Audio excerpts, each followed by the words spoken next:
কালকে সন্ধেবেলায় সেজে গুজে নৈহাটি উৎসবে গিয়েছিলাম। খুব বেশি ভিড় পছন্দ করি না, একটু তাড়াতাড়ি ওই 5টা নাগাদ গিয়েছিলাম। তাই ঠিক সন্ধে বলাতে চলে না, তবে শীতকাল চোখের নিমেষেই সূর্য অস্ত চলে যায়।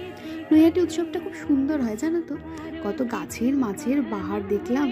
তারপরে এই উৎসবেরই আরেকটা ভাগ বইমেলায় ঢুকলাম। কত বই বই দেখে মনটা একদম ভরে গেল।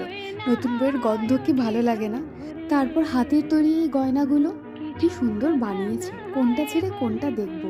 হাতের তৈরি জিনিসের উপর আমার বড্ড লোভ। অল্প স্বল্প খিদেও পাচ্ছিল। এই দোকানটা থেকে একটা পাতুরি রোল খেলাম, এই প্রথমবার, বেশ ভালো খেতে।